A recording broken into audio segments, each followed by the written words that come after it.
मुंबई शहर सोने का नाटक कर रहा था। बारिश के बाद की खामोशी अजीब और भारी थी। मैं, डिटेक्टिव रिया शर्मा, एक केस फाइल में घुसी हुई थी। आधी रात बीत चुकी थी। मेरे अपार्टमेंट में तनाव था और अचानक मेरे फोन की घंटी बजी। एक अननोन नंबर। मेरी इंस्टिंक्ट्स तेज हो गईं। मैंने जवाब दिया, डिटेक्टिव रिया शर्मा, स्टैटिक। फिर एक यंग लड़की की डरी हुई फुसफुसाहट, मेरी मदद करो प्लीज, वे मुझे मार डालेंगे। उन्हें पता है कि मुझे सब पता है। एड्रेनालाइन दौड़ गया। शांत रहो, तुम्हारा नाम क्या है, तुम कहाँ हो? अन्य, हॉस्टल रूम। सेफ नहीं। उन्हें पैसे के बारे में पता चल गया। ट्रांसफर के बारे में। बैकग्राउंड में कदमों की आवाज। उसकी घबराहट बढ़ गई। हे भगवान, मुझे उनकी आवाज सुनाई दे रही है। अपना दरवाजा बंद करो, छिप जाओ, मैं तुम्हारी लोकेशन ट्रेस कर रही हूँ, बस बात करती रहो। एक धड़ाम की आवाज, एक दबी हुई चीख, खामोशी। लाइन कट गई। मैं अपने फोन को घूर रही थी। खौफ छा गया। अन्या, अन्या, कोई जवाब नहीं। कनेक्शन टूट चुका था। उसकी बेताब गुहार रात में कहीं खो गई थी। मैं जम गई थी। उसके डर का बोझ मुझ पर भारी पड़ रहा था। बाहर शहर बेखबर था, लेकिन मुझे पता था कि कुछ भयानक हो चुका था। मैंने कॉल को दोबारा सुना। उसके शब्दों, उसके डर में सुराग ढूंढ रही थी। पैसे, ट्रांसफर और वे का जिक्र। ये कोई प्रैंक नहीं था। मैंने अपना लैपटॉप खोला, कॉल ट्रेस करने की कोशिश की, लेकिन ये प्रॉक्सी के जरिए रूट किया गया था। एक डेड एंड। मेरे अपार्टमेंट की खामोशी अब दम घोंट रही थी। मैंने नोट्स बनाए, अन्य, हॉस्टल, पैसा, ट्रांसफर, वे। मैंने खुद से वादा किया कि मैं उसकी आवाज को खोने नहीं दूंगी। शहर सो सकता है, लेकिन मैं नहीं सो सकती थी। कहीं बाहर एक क्राइम अभी अभी हुआ था। मैं उसके आखिरी पलों की अकेली गवाह थी। मुझे पता लगाना था कि वे कौन थे। शिकार शुरू हो चुका था और मैं तब तक नहीं रुकूंगी जब तक मुझे सच नहीं मिल जाता। नींद नहीं आई। अन्या की आवाज मुझे परेशान करती रही जब मैंने उसकी कॉल ट्रेस करने की कोशिश की, लेकिन उसका कोई सुराग नहीं मिला। सुबह होते ही डर बैठ गया। फिर मुंबई पुलिस से कॉल आई। सेंटलाइट गर्ल्स हॉस्टल में एक यंग लड़की मृत पाई गई, अन्या शर्मा। मेरा दिल बैठ गया। डिटेल्स मैच कर रही थी। पुलिस ने इसे सुसाइड बताया, लेकिन मुझे बेहतर पता था। उसकी आवाज में डर, अचानक अंत। यह मर्डर था जिसे सुसाइड दिखाया गया था। गिल्ट और गुस्सा उमड़ पड़ा। उसने मदद के लिए मुझे बुलाया था और मैं फेल हो गई थी। ये केस अब पर्सनल हो गया था। मुझे अन्या के लिए सच ढूंढना था। ये पता लगाना था कि वे कौन थे। पुलिस ने इसे एक बंद केस देखा। मैंने एक डार्क इन्वेस्टिगेशन की शुरुआत देखी। मैंने जल्दी से कपड़े पहने, अपनी किट उठाई और निकल पड़ी। शहर का शोरगुल बैकग्राउंड में फीका पड़ गया। मेरा फोकस अन्य पर था। उसका अनदेखा चेहरा, उसकी बेताब आवाज मेरा मिशन बन गई। मैं अब उसकी आवाज बनने के लिए डिटरमाइंड थी। सेंटलाइट गर्ल्स हॉस्टल मेरा पहला स्टॉप था। मैं अन्य की दुनिया में जाऊंगी और उसके हत्यारों का शिकार करूंगी। सुबह की धूप ठंडी लग रही थी। अन्य के लिए जस्टिस ही सब कुछ था। सेंटलाइट गर्ल्स हॉस्टल देखने में तो खुशहाल लग रहा था, लेकिन वहां गम छाया हुआ था। मैंने अपना लाइसेंस दिखाया और अन्य के अंडर एस्टिमेटरे में गई। छोटा, साफ सुथरा, बहुत ही परफेक्ट। पुलिस ने एक खुली खिड़की और जबरन एंट्री न होने पर कहा, सुसाइड। मैंने खिड़की के किनारे पर हल्के खरोंच के निशान देखे, संघर्ष के संकेत। फर्श पर एक छोटा नीला फाइबर जो अन्य के कपड़ों से मैच नहीं कर रहा था। मैंने उसे बैग में डाला। उसकी स्टडी टेबल कंप्यूटर साइंस की किताबों से ढकी थी। एन्क्रिप्शन पर एक किताब के अंदर मुझे एक कोडेड लिस्ट मिली, नंबर्स और लेटर्स। सुसाइड नोट नहीं, ये ट्रांजैक्शन आईडीज या वॉलेट एड्रेस जैसा लग रहा था। अन्य ने पैसे और ट्रांसफर का जिक्र किया था। यह एक सुराग था। उसका लैपटॉप फॉरेंसिक्स के लिए चला गया था, लेकिन स्क्रीन पर एक स्टिकी नोट पर लिखा था फीनिक्स। पासवर्ड, कोड नेम, मैंने इसे नोट किया। अंडर एस्टिमेटरे ने मुझे मेरे पहले सुराग दिए, खरोंच के निशान, नीला फाइबर, कोडेड लिस्ट, फीनिक्स। अन्य सिर्फ एक विक्टिम नहीं थी, वह कुछ खतरनाक इन्वेस्टिगेट कर रही थी। असली कहानी अभी शुरू हो रही थी। मुझे अन्य के दोस्तों से बात करनी थी। मुझे माया मिली, उसकी सबसे करीबी दोस्त, हॉस्टल के बगीचे में अकेली और दुखी। धीरे से मैंने उसे अन्य की मुझे की गई कॉल के बारे में बताया। माया ने अन्या को ब्रिलियंट बताया। हाल ही में सीक्रेटिव एक पर्सनल प्रोजेक्ट से ऑब्सेस्ड।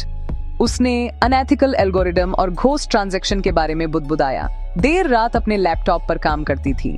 अन्या ने कहा कि वह एक बड़े स्कैम को एक्सपोज कर रही थी, लेकिन डिटेल्स सीक्रेट रखी, अपने दोस्तों की सेफ्टी के डर से। माया को अफसोस था कि उसने और जानने के लिए दबाव नहीं डाला। मैंने दुश्मनों के बारे में पूछा।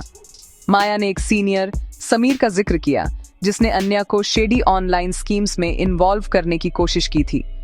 उसने मना कर दिया, उन्हें प्रीडेटरी बताया।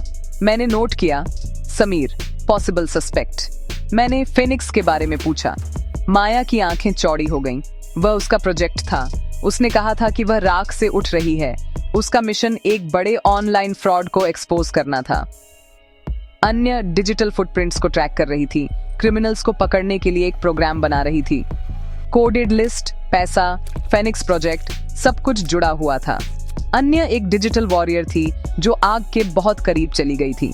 उसके दोस्तों की रिमाइंडरों ने उसे एक हीरो के रूप में दिखाया। मैंने माया से वादा किया कि मैं सच ढूंढूंगी। इन्वेस्टिगेशन का एक नया फोकस था। समीर और उस स्कैम की तलाश शुरू हो चुकी थी। अन्या के अंडर एस्टिमेटरे से मिली coded list encrypted transaction IDs जैसी लग रही थी। मैंने उसके बैंक स्टेटमेंट के लिए रिक्वेस्ट तेज कर दी। शुरू में उसका अकाउंट नॉर्मल लग रहा था। अलाउंस, छोटे मोटे खर्च, कुछ भी सस्पिशियस नहीं। लेकिन फिर मैंने देखा सैकड़ों छोटे छोटे पेमेंट्स अजीबोगरीब ऑनलाइन गेटवेज को। इतने छोटे कि नोटिस न हो, लेकिन इतने फ्रीक्वेंट कि इग्नोर न किए जा सकें। ये पेमेंट्स नहीं थे, ये टेस्ट थे। अन्य इन गेटवेज की सिक्योरिटी को प्रोब कर रही थी। वह स्कैम का हिस्सा नहीं थी, वह उसे डिसेक्ट कर रही थी। गेटवेज को क्रॉस रेफरेंस करते हुए मुझे एक शैडोई ओवरसीज कॉर्पोरेशन से लिंक मिले। कोडेड लिस्ट क्रिमिनल्स का ट्रांजैक्शन लॉग था, सबूत कि उसने उनके सिस्टम में घुसपैठ की थी। अन्य की इन्वेस्टिगेशन जितनी किसी को पता थी, उससे कहीं जो रिमाइंडर एडवांस थी। बैंक ट्रेल और कोडेड लिस्ट के साथ मुझे अन्या का लैपटॉप चाहिए था। मुझे एक्सेस मिल गया। Password Phoenix. उसका डेस्कटॉप कोड और एनक्रिप्टेड फाइलों का एक जाल था। उसने फीनिक्स बनाया था, एक प्रोग्राम जो शेल कंपनियों और क्रिप्टो वॉलेट्स के जरिए पैसे को ट्रैक करता था। उसने पूरे फ्रॉड रिंग को मैप किया। Fake e commerce, investment apps, gaming platforms. अन्य ने मुख्य खिलाड़ियों की पहचान की थी, आईपीस को ट्रेस किया था और उनका ऑपरेशनल हब ढूंढ लिया था, मुंबई का एक ऑफिस बिल्डिंग। गैंग को एहसास हुआ कि उसने उनमें घुसपैठ की थी। समीर सीनियर उनका अंदरूनी आदमी था। अन्य का डिजिटल भूत उनके ऑपरेशन को परेशान कर रहा था, जब तक उन्होंने उसे शांत नहीं कर दिया। उसके लैपटॉप पर मौजूद सबूत बहुत ही निर्णायक थे। ये केस अलग था। अन्य की आवाज मुझे परेशान करती रही। उसकी हिम्मत और अकेलापन ने मुझे छू लिया। मैं खुद को जिम्मेदार महसूस कर रही थी। ये सिर्फ क्रिमिनल्स को पकड़ने के बारे में नहीं था, ये उस लड़की के लिए जस्टिस के बारे में था जिसने मुझ पर भरोसा किया था। पुलिस बेपरवाह थी, गैंग बेरहम। मैंने अपने ताले दोबारा चेक किए, हर परछाई में खतरा महसूस किया। लेकिन अन्य की बहादुरी ने मेरे रिजॉल्व को और मजबूत किया। मैं सिर्फ एक डिटेक्टिव नहीं थी, मैं उसकी बदला लेने वाली थी। मैं उसकी कुर्बानी को बेकार नहीं जाने दूंगी। अन्य के डिजिटल मैप से लैस मैंने गैंग के हब को टारगेट किया, एपेक्स डिजिटल सॉल्यूशंस। मैंने सभी सबूत, लैपटॉप डेटा, फाइनेंशियल ट्रेल, नीला फाइबर, समीर का लिंक एक केस फाइल में संकलित किए। मैंने लोकल पुलिस को बाईपास किया, सीधे साइबर क्राइम डिवीजन गई। सबूत ओवरवेलमिंग थे। सुसाइड थ्योरी को खारिज कर दिया गया। समीर को निगरानी में रखा गया और उसने पुलिस को गैंग तक पहुंचाया। एपेक्स डिजिटल सॉल्यूशंस पर छापे में क्रिमिनल्स रंगे हाथों पकड़े गए। मास्टरमाइंड्स और एनफोर्सर्स गिरफ्तार किए गए।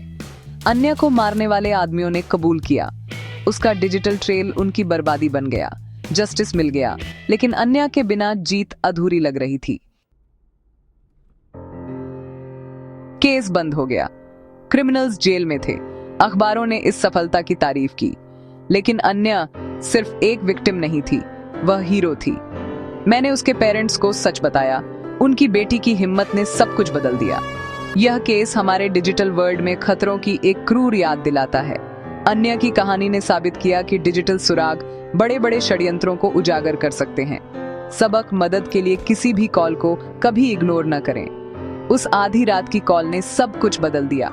अगर मैंने उसे इग्नोर किया होता तो सच उसके साथ ही मर जाता। हम सब जुड़े हुए हैं। कभी कभी एक अजनबी की आवाज एक लाइफलाइन होती है। अगली बार जब आपको कोई बेताब कॉल सुनाई दे तो सुनो, यह किसी की आखिरी उम्मीद हो सकती है। सुनने की शक्ति को कभी कम मत आंकना। परछाइयों से आने वाली कॉल को कभी इग्नोर मत करना।